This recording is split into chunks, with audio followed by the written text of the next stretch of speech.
All right, let's go and get started. Hopefully everyone had a good weekend. Remind me at the end of class to start looking at your midterm, because we have to have one. I think midterm is, what, a week or two away? It's a week. It's a week away? No, Yeah, I think it's next week. It's next week? Okay, yeah. Remind me to do that. What? Yeah, midterms are next week. Because we need to do a review for midterms and Yeah, have a I think- midterm or I something. think Thursday, so. What is this thing called the midterm? It's the thing where we test you on the stuff you've learned. So far. So we don't need it. Halfway through. So we need I don't know if I'd go that far. All right, today we're going to finish up on our fundamental sorting routines. Namely, we'll go through a quick sort and merge sort, which are two very popular, faster, I guess, sorting algorithms than the three that we've learned so far. So, a quick review. What's the big O of the previous three sorting algorithms, which was bubble sort, selection sort, and insertion sort? Yes, correct. O to the n? O- N squared. N squared. O to the n. I like that. Okay, n squared, yes. So the question here, well, first thing we wanted to point out is there an actual lower bound on our sorting routines? As in, can we only make it go so fast, so to speak? And for comparison-based ones, there is a lower bound. Now, there's different types of way of sorting, and so far we've been doing comparison-based, but that's our intuitive way of doing it. And comparison-based is where you're ordering things and you're comparing them essentially one to another. Is one lower than another? Is another greater than another? So what they'll talk about here is to find a lower bound, they'll look at a comparison tree, which is used to trace execution. Oh boy. All right. But we haven't talked about binary trees. This is going to make a lot more sense when we do. But basically, if you have L be a list of indistinct elements where n is greater than 0, so it has to have at least some number of elements. And what this is just saying is they're an ordering. Basically, for any j and k in there, inside of from 1 to n, there's a strict ordering where one is either less than the other or it's greater than the other. All it's saying is there a strict ordering of all your elements.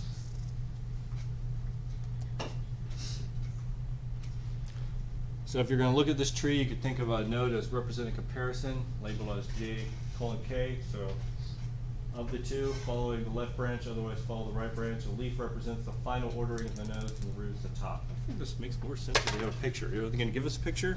They do! All right, good. Ah, finally, a picture. It should Whew. have made it look like little leaves. They should make it look like leaves. I agree. It's green at least. That's not the leaves. Yeah, those are the nodes. Oh, The that would blue be are the the bark. leaves. It's blue leaves. Well, Maybe it's really cold. and I think Joan has a good point. like there's like blue green It's on grass a different sometimes, so planet. you know it's okay. Different planet, okay. They have weird shaped leaves. Okay. And upside down trees. The whole world is So this is trying to tell you is basically a way to the total number of sorts, the different ways to sortings of three different elements. Notice on the left it goes 1, 2, 3. On the right it's 3, 2, 1. And then in between there's all the different versions or permutations between those two. Welcome. Greetings. Who are you trying to Oh. impress? Okay, so here's what happened. Friday. Okay, so it was Friday afternoon, and I sort of lost a bet. And, well, it wasn't really a bet, it was more like just a vote. And unanimously, they all voted that every day this week I should come in a suit. Oh, is this the aftermath with the math Yes. part? Oh yeah, by the way guys, every Friday after what time? 1:30. 1:30, there's the aftermath party where the math department gets together and they play a lot of fun board games or other math type games. I would if I had a life. You would if you had, oh yes, but you're taking Softball. data structures. Softball, While yeah. doing While doing softball. That isn't the problem. That wasn't the problem. It's the fact that I have softball pretty much Softball. every Job. Friday for the past 3 weeks. Okay. Yeah. We have a life outside. We have a life. All right. So the point of this is to show you can actually create this tree for all the different types of possible orderings. I don't like it being called a tree. Well, I'm sorry, Caitlin, but you better get used to this because we're gonna run with this. It's called a tree. It's called a tree. It's an ugly tree. It's a what? Well, it Ugly doesn't tree. like you eat. I mean, yeah, I can see where your problem is because it looks inverted. Because the bottom's up top, so to speak, this, where it starts, the root, and then it branches out by going down. Can we flip it? Can we make it reverse? Can we make it branch up? I just flip the whole slide. That's not gonna do anything. It has to be fair. You need a button to flip the projector real quick? Yeah, that'll help. All right. You can't read upside down? Yeah, you can turn it. I can. Okay. Yeah, that's say I can't. You know what? Everybody else can learn. Let's do it. All right. So a couple of things from this tree. If this proof doesn't make too much sense to you, by the way, that's okay. This isn't a theory class. We're just. Wow. This is an implementation class. It really is an implementation class. No, there's a lot of theory in this, but it's well, it's a lot of using the theory. So it's the abstract side of big O and analysis. All right. So first off, a unique permutation of an element L is associated with its root to leaf path. So notice over here, you start at the root, and to get to any one of these, there is a unique path to get to it. In other words, there aren't two paths that go to this element or that element or that element or that one or that one or that one. There is one, and there's only one. So therefore, it's unique. Now, for a list of n elements, where n is greater than 0, there are n factorial different permutation. Yes? Please. Oh, wow. You know what would be cool is if I could project that like right over here. Right in the corner. Right in the corner. That'd be awesome. Oh my gosh. That'd be hilarious. All right. Any of these might be correct ordering of L. Thus, the tree must have at least n factorial leaves. Is that a good number or a bad number of leaves? That was a loaded question. Oh, it depends. It depends. Good answer. And factorial. It's a lot of leaves, is what I'm trying to say. It's not a simple. It's not just 2n or n squared. It's n factorial. Factorial's Icky. icky. So, if L is a list of n elements, by this, our theorem, we're saying that any sorting algorithm that sorts by comparison. So if we're sorting algorithms based on comparisons, like what we've done so far, aka less than or greater than, and what we're going to also do today, in its worst case, it must make at least O of n log n key comparisons. In other words, we're talking about worst case. So if this tree was to expand out, I wish I could have two hands right here, and this side moved out more when we had maybe 4 or 5 elements. This side moved out more. Hopefully you can see that the bottom down here would get deeper and deeper and deeper, while the sides may be pretty quick. But as it goes down, it's going to get deeper and deeper, which means that worst case is going to have at least some type of linear associated path, which is just n log n key comparison. There are faster sorting algorithms, but for comparison based, this is the fastest we can go. Okay, well, that's it of that explanation. If that didn't make too much sense, that's okay. Just note that for comparison based, you should know that the fastest is n log n. And I gave you a quick explanation. All right, so quick sort. This name just cracks me up every time. It's like it's trying to sell itself. So quick sort, it uses divide and conquer. Let's see. We partition to 2 sublists. Each sublist is then sorted, and then the sorted sublists are combined to 1 in such a way that the combined list is sorted. Wow, that was great. All the sorting occurs during the partitioning of the list. Okay. Let's see. Please give me an example. So first off, when you have a list, when you do quick sort, well, let's step back. List is partitioned into 2 sublists, and then each sublist is sorted. What does that sound like this type of algorithm is? You have a list, and you're putting into 2 different ones, and then you sort those 2. What type of algorithm does that sound like? The type we did last week. Bubble sort. Bubbles. No, it sounds No, bubble like, sort did not. It sounds like did not binary split. search. Sounds like binary search, right? Yeah, bubble sort was things bubbling up. There was no splitting, but binary search is splitting. What was the runtime complexity of binary search? N squared, probably. Probably. No. And No, that's linear search. Yes. Squared? What is it? N squared? N square. Why would you? Okay. Why do y'all think n squared? 2 for loops for all 3 loops. No. For binary search, we're talking about binary search, not bubble sort. What was the runtime complexity of binary search? Because you're splitting it into 2, Mhm. you would have to solve one then the other. I would imagine you would have to at least deal with every single data, or at least every single element individually, then move on to the next one. All right. Let's do a review of binary search real quick. isn't it just like N? It's okay. It's okay. It's okay. I understand. This class has a lot of info. Sure you understand this. I do understand. Good. I do have empathy. I may have no sympathy, but I am at least empathetic to your position. Why is there a triangle on the board? With a really bad circle around it. Well, it looks like someone was trying to figure out the formula for the hypotenuse of a right triangle, knowing the 2 legs.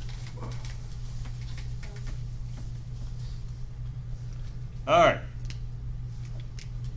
All right, someone give me a list of sorted numbers. 1, 2, 3, 4, 5, 6. All right, sure. 1, 2, 3, 4, 5, 6, 7, 8, 9. All right, great. They're all pretend commas here. Or actually, I'll make them real commas. Yeah, I was about to say, pretend commas is not a good idea. We'll, thanks. We'll try and find 8 with the binary search. So in a binary search, we pick the middle element. I'm going to put a 0 here to make our lives easier. What's the middle element? I think I just made your lives harder. Yeah, you Yeah. did. Between 4 and 5. All right, how about now? 5. 5. Okay. We pick the middle element. Is it that? Is 8 5? No. No. So in binary search, what happens next? Check to see if it's greater or Less than, right. And 8 happens to be, greater. so we, Go to the middle of the next section. right. So now we only consider this. What did we just do? We chopped off Half of half of it. Okay, great. So we're in here. Let's pick the middle. Let's pick 7 just to be like that. So is 7, no, 7's not equal to 8, so which one do? We do the top again. Wow.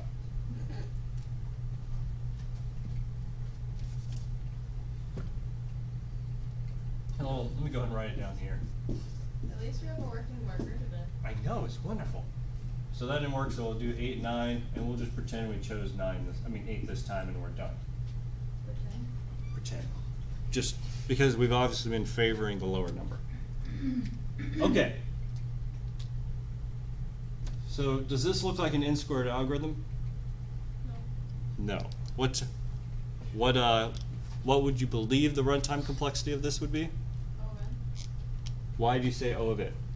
Because it's going to be like half of n and then half of n is just n. So, but it's dividing n by 2 each time, correct? So that's not log of, that's not n, because n is when you subtract something. When you divide, if you recall from our performance analysis, that's usually a log base of something, because you're cutting it in half each time. Think about if this was a million elements. If it was a million, actually, let's say it's 2 to the 20th, 2 to the 20th, which is, Very yeah, easy. just a little over a million, right? So if you cut it in half, what does it become? Half a million. Which is about 2 to the 19th. If you cut it in half, what does it become? 2 to the 18. 2 to the 8, right, okay. So then how many times are you going to have to search on something that's about a million? Less than 20 times. Yeah, 20 or less times. N would be 500,000. So obviously there's a big difference going on here. So this is why I'm saying it's log base 2 of n in this regard, because it's cutting it in half each time, which is log base 2 of n. Any questions about that? No. Okay. So, if quicksort is partitioning the list into 2 sublists, what does that sound like the algorithm's going to be at least somewhat like. That one. That one, all right. And that one had a runtime complexity of Log base 2 event. log base 2 of n, or log n. Okay, so there's some log of n running around here. And then each sublist is sorted. Okay. And then the sorted sublists are combined to one list in such a way that the combined list is sorted. All right. Okay. So I wanted to get that log in there, so at least it's somewhat intuitive. So the pivot is chosen to divide the list into a lower sublist and an upper sublist. And the idea is that once you choose the pivot, you're going to put it in the place it needs to go, and then all the elements above the pivot are greater and all the elements below it are less than it. Ideally, you want the pivot to divide it into two sublists of near equal size, although quicksort does not guarantee that happens. Oh, perfect. So we have a list: 45, 82, 25, 95, 94, 50, 60, 78, 32, 92. If we chose 50 to be the pivot, then that means we need to move all the numbers that are greater than 50 up here. So the 94 needs to go up here. Swapped, looks like it's swapped with the 32, and then put the 50. So notice that the lower sublist, all the elements are less than, and the upper sublist, all the numbers are greater than. Also note that the ones in the lower sublist and upper sublist are not necessarily sorted, because they haven't been sorted yet. I said this once before, but just to make sure y'all are clear, is 50 in the correct place? Is that the place 50 needs to be? Yes. Why? Because it's the middle, right? Not only that, though, the lower sublist has all the lower values. Right. So the lower sublist has all the lower values, all the upper list has all the upper values. So the 50 is in its correct location. Which sorting routine does that sound like?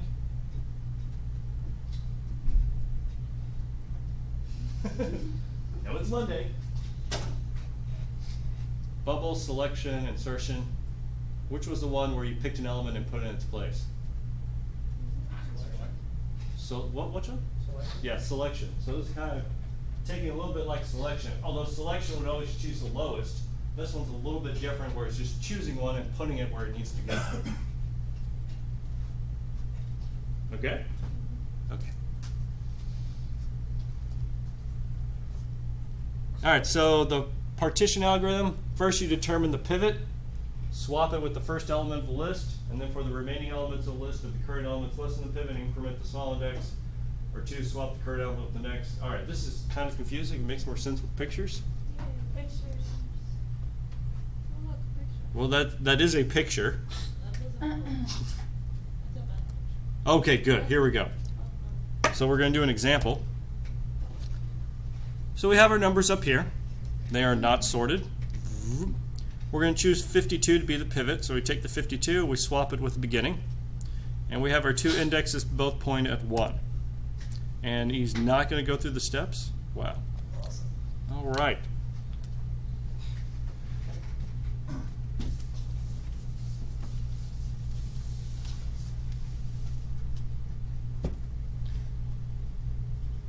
Okay, someone tell me the numbers. 32.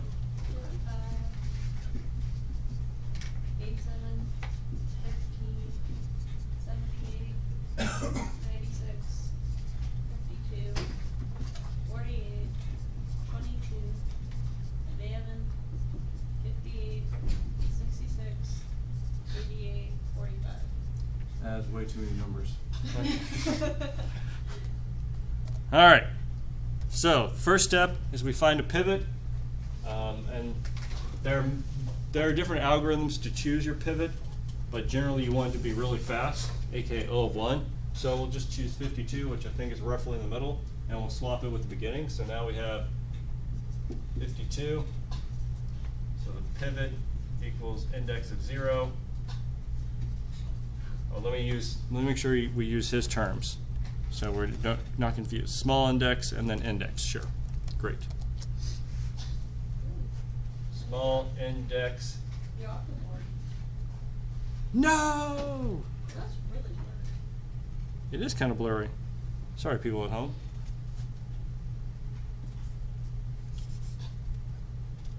Equals 0, and then regular index equals, actually they should both be equal to 1. And then, sure, 55, 87, 13, 78, 96, 52, 48, 22, 11, 58, I should use fewer numbers, 88, and 45. Don't you already have 52? 32 it is. Okay, I may hack this off. In fact, I'm going to. That sounds good. Oh, that felt better. Okay, good. All right.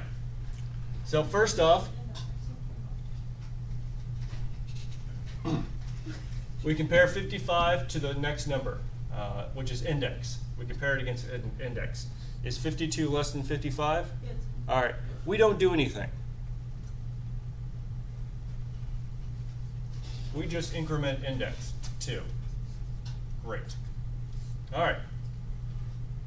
Now, actually, small index should be 0. So you have small index here. The new index is going to be 87. Is 87 bigger than 52? Yes. All right, then we're going to increment index again to 3. Is index less than or greater than 52? Less than. So we are going to swap these two. Okay, we're swapping. So now we're going to have 52, 13, 87, 55. And then we're going to increment small index and regular index, 1 and 45. Notice small index is pointing to the last smallest number, and index is just pointing on to the rest of it. So small index here is keeping track of how the range of elements that are less than our pivot, and index is just keeping track of all the other ones afterwards until we're done. So we're at index 4, so 0, 1, well, let me get the rest of these numbers up here. 78, 96, 32. All right. So now was it 0, 1, 2, 3, 4? Is it greater? So 78 is greater, so we're just going to increment index again. Put it up to 5. 96 is greater, so we're going to increment index again. Put it up to 6. And then 32 is less than, so we're going to swap 32 and 87 because that's the first one after small index. So we get 32, then we get 87. Increment both these guys, 2 and 7. And now we're at the end, 0, 1, 2, 3, 4, 5, 6, 7. At the end of this, we swap our pivot with the small index, which gives us 32, 13, 52, 55, 78, 96, 87. And now 52 is in the middle. These guys are less, these guys are greater than. And it doesn't matter that they're not sorted. Yeah, it does not matter that they're not sorted, and I have a huge glare. No one's telling me about this. Oh, yeah. It's in the perfect spot, too. Man, that is just nailing it. Oops. Why not just write it on the bottom? Because I'm going to do another example, because it looks like you all need another example. Yes?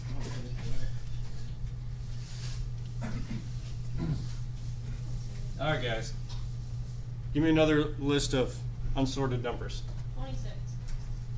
15. 666. Okay, it's got to be more than 3. 666. 72. 72. 666. Okay, sure. 777. 777. And we're again. 1337. 4. All right, good old elite. 516. 5,000. What is with these numbers? I'm going to go with 516. All right, we're good. All right. So we'll have. I love jumping off the screen. Wait, can y'all see that? Whoop. Okay, good. Somebody see the lid? Kinda. Well, as long as I can see it on my screen, y'all should be good, or the people at home. All right, so what should we have our pivot be? 1, 2, 3. 666. You want it to be 666? All right, fine. So we'll swap the pivot and the beginning. So we'll get 6, 6, 6, comma 15, comma 66, comma 72, comma 26, comma 777, comma elite, and then 516. All right. Small index will start at 0, and we'll have our regular index equal to 1. All right. So,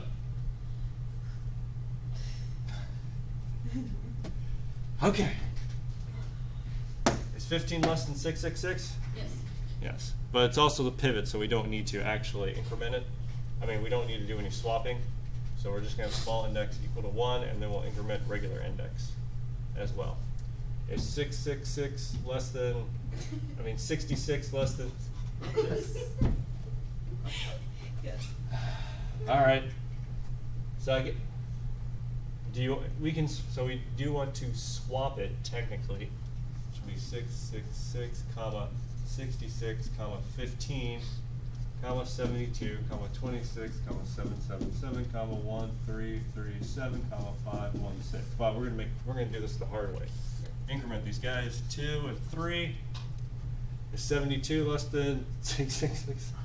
Yes. Yes. All right. So we have 666, 72, 15, 66, 26, 777, elite, and then 516.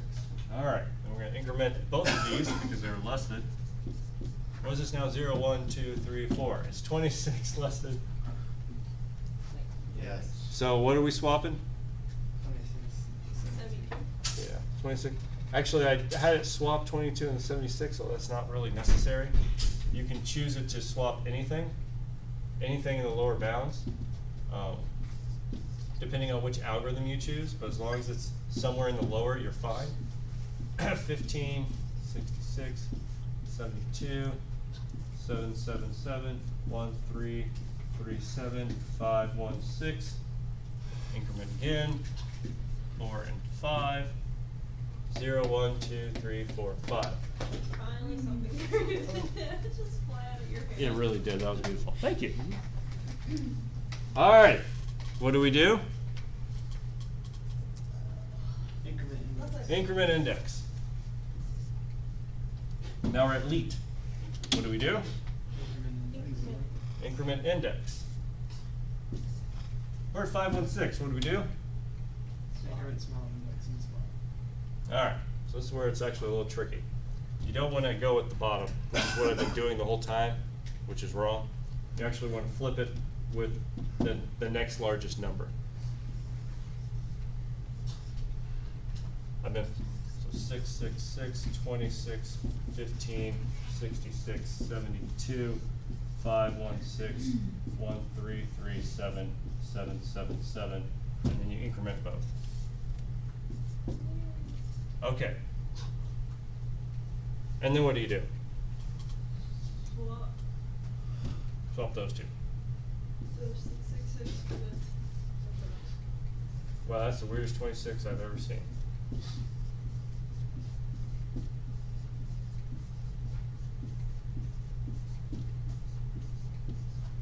Okay. Got this guy in the middle. All these guys are greater than. All these guys are less than. All right. Y'all need me to do it again? No. Okay, good. I did do this a little wrong where I was swapping things in the beginning. I should have been swapping with the latest, by the way. Okay? Just keep that in mind.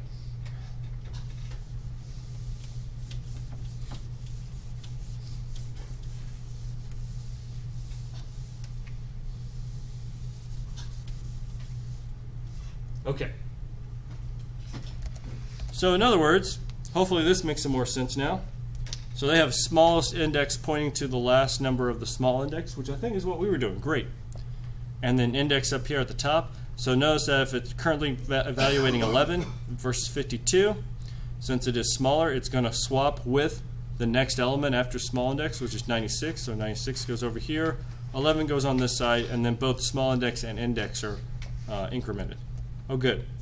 So we have a 58. What's going to happen after the 58? Increase index. Yeah, it'll just increase index.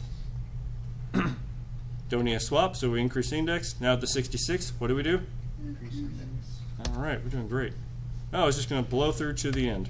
So increase index at 88, Increase index. and then at 45, With, swaps with 87. So we should get 11, 45, and then at the end 87. 11, 45, and then at the end 87. And then finally, now the whole, we got lower and upper lists, we're going to swap the pivot with the small indexed. So now all these numbers are greater than, all the numbers in the upper list are greater than the pivot. All the numbers in the lower list are less than the pivot. Okay. Anyone else? Good. We'll do, what's the big O of this?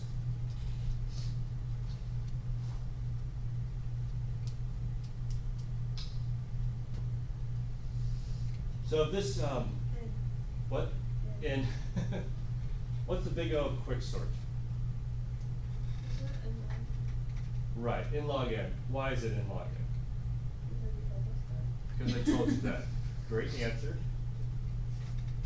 How long does it take us to do this whole iteration where we have a list, we pick a pivot, and then we basically sort all the elements based on the pivot until we get to this location right here, However many are in the list. which is in. So each of these iterations is basically in. So the question is, how many times are we going to have to do this iteration? And square. No, how many times? So this is where we go back to the binary search. Let's go think about this. Assuming that quicksort, I'm going to assume for the sake of argument, quicksort evenly partitions out the array each time. So if you have this array right here, you choose a pivot, and then it gets sorted. So this is one iteration. Now, second iteration, so to speak, is going to have to sort all of these elements and then sort all of these elements, right? My box is making some sense? And of course, we'll have a pivot here and a pivot here. And then on the third level, you'll have to sort this guy, these, and these, right? And we'll just break it up one more time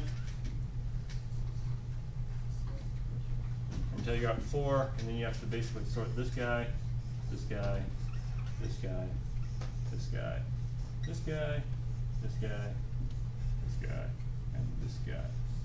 All right. Oh boy. Well,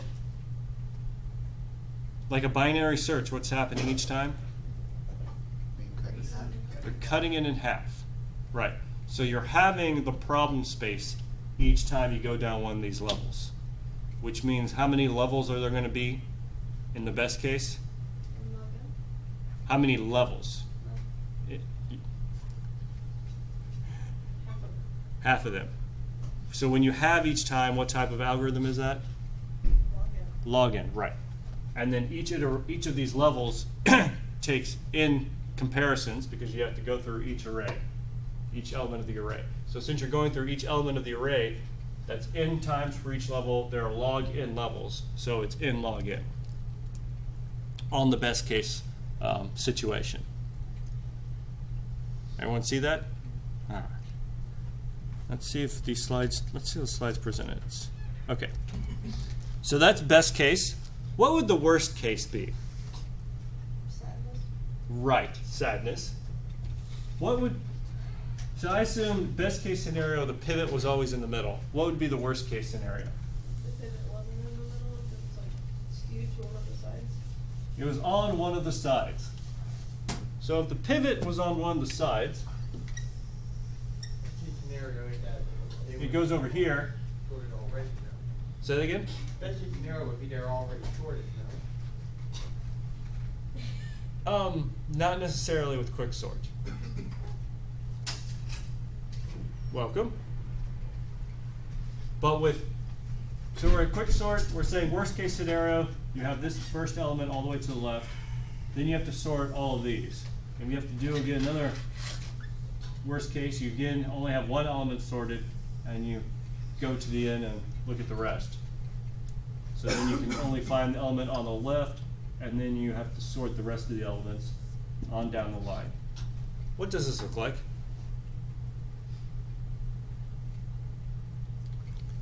Which sorting algorithm where you picked one and you move it to the beginning or the end? Is that bubble? So bubble was bubbling all the elements up. Which of the sorting was you picked an element, you put it, you find, or actually you look through the list, you find one that goes in the beginning, you put it there. So yeah, insertion, right. Well, selection actually. Because you're always finding the minimum or the maximum element and you're putting it right there. Because that's what's happening here if the pivot's always on the left, right? So the pivot's all on the left, and quicksort basically comes down to a selection sort. And selection sort was what? Big O wise? In squared. So quicksort, what does that mean? That means quicksort in the best case is in log n, worst case it's in squared. Okay?